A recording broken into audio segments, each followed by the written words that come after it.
السلام علیکم دوستو، کیسے ہیں آپ سب؟ امید کرتا ہوں خیریت سے ہوں گے۔ میں آپ کا دوست طوطا لال آج آپ کے لیے لایا ہوں بہت ہی دلچسپ کہانی۔ تو جن لوگوں نے میرا چینل سبسکرائب نہیں کیا وہ جلدی سے میرا چینل سبسکرائب کر لیں اور بیل آئیکن کو دبا دیں تاکہ آنے والی ہر لیٹسٹ اپڈیٹ ٹائم سے آپ تک پہنچ سکے۔ تو چلیے دوستو، کہانی شروع کرتے ہیں۔ اسکول میں جب بھی گرمی کی چھٹیاں ملتی ہیں تو ہم کہیں نہ کہیں گھومنے اور سیر و تفریح کے لیے جاتے ہیں۔ پچھلے سال جب چھٹی ملی تو ممی پاپا نے کہا کہ اس سال ہم فیض پور جائیں گے۔ فیض پور ایک تاریخی گاؤں ہونے کے ساتھ گھنے جنگل سے گھرا ہوا ہے۔ میری تو بانچیں کھل گئی۔ میں نے زور و شور سے سفر پر جانے کے لیے اپنی تیاری شروع کر دی۔ ممی پاپا، میرے چھوٹے بھائی اور دونوں بہنوں کی تیاریاں چل رہی تھی۔ ہم نے اپنا اپنا سامان اپنی اپنی بیگ میں رکھا۔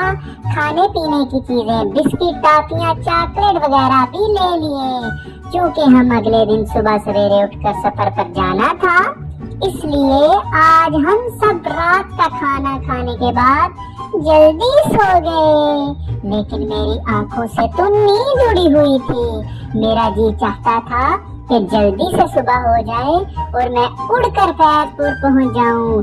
اگلے دن ہم صبح جلدی اٹھے اور نہا دھو کر تیار ہونے لگے۔ ممی پاپا، دادی، میری دونوں بہنیں اور چھوٹا بھائی، ہم سب رکشا کے ذریعے بس اسٹینڈ پہنچے اور وہاں سے فیض پور جانے والی بس پکڑی۔ اس سفر کے دوران ہم کافی خوش تھے۔ ہم نے کئی قسم کے جانور دیکھے، پیڑ پودوں کو دیکھا، پہاڑ، ندی، جھرنے، تالاب اور آبشار بھی دیکھے۔ ساتھ ہم سب بچے بس میں خوب انجوائے بھی کر رہے تھے۔ ہم گھنے جنگل کے کنارے سڑک سے گزر رہے تھے کہ تبھی اچانک ہماری بس خراب ہو گئی۔ کئی مسافروں کا تو ڈر کے مارے برا حال ہو گیا، لیکن ہمیں تو مزہ مل رہا تھا کہ اب بس کو درست کرنے میں کافی وقت لگ جائے گا اور ہم سامنے کے جنگل کی سیر کر لیں گے۔ یہ سوچ کر ہم فوراً بس سے باہر کود پڑے۔ بس ڈرائیور نے کہا کہ بس کو درست کرنے میں 1-2 گھنٹے لگ سکتے ہیں۔ جنگل میں گھومنے کا شوق تو ہمیں بچپن سے ہی رحمانی پبلیکیشن سے چھپی ہوئی کہانیوں کی کتابیں پڑھ کر ہو گیا تھا۔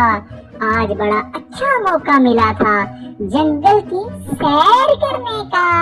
جب پاپا سے اجازت چاہی تو انہوں نے منع کر دیا کہ جنگل میں شیر، چیتے اور دوسرے خطرناک جانور رہتے ہیں، ممکن ہے تم لوگوں کو نقصان پہنچا دیں۔ ہم بچے بڑوں کا کہنا کہاں مانتے ہیں، سو پاپا کی بات کو سنی انسنی کر کے نکل پڑے۔ جنگل کی سیر کو جنگل میں گھومتے گھومتے ہمیں پتہ ہی نہیں چلا کہ ہم کہاں آ گئے۔ ہمیں بہت ڈر لگنے لگا اور ایک بچہ ہم کو ڈرانے کے لیے شیر کی آوازیں نکالنے لگا۔ جب ہم اور زیادہ ڈرنے لگے تو ہمیں دیکھ کر زور زور سے ہنسنے لگا۔ ہم سمجھ گئے کہ وہ ہمیں ڈرا رہا ہے۔ تبھی اچانک میں نے ایک شیر کو دیکھا جو وہاں سے کافی فاصلے پر کھڑا ہماری ہی طرف دیکھ رہا تھا۔ میں نے جیسے ہی سب کو شیر کے بارے میں بتایا تو سب بچے ڈر کے مارے بری طرح ادھر ادھر بھاگنے لگے۔ وہاں روڈ پر ممی پاپا ہمیں تلاش کر رہے تھے اور ہم بھی جنگل سے کسی طرح باہر نکلنے کا راستہ ڈھونڈ رہے تھے۔ جیسے تیسے کر کے ہمیں راستہ سمجھ میں آیا، دور سے ہی ہمیں ممی پاپا گھبرائی ہوئی حالت میں ملے۔ ہم ان کو لپٹ کر رونے لگے۔ ہمیں اس بات کا پورا احساس ہو گیا کہ بڑوں کا کہنا نہ ماننے سے مصیبت کھڑی ہو جاتی ہے۔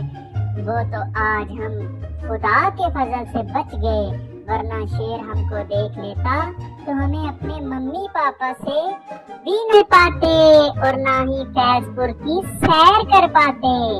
ابھی ہم ممی پاپا سے اپنے کیے کی معافی مانگ ہی رہے تھے کہ بس کا ڈرائیور آیا اور بولا بس ٹھیک ہو چکی ہے۔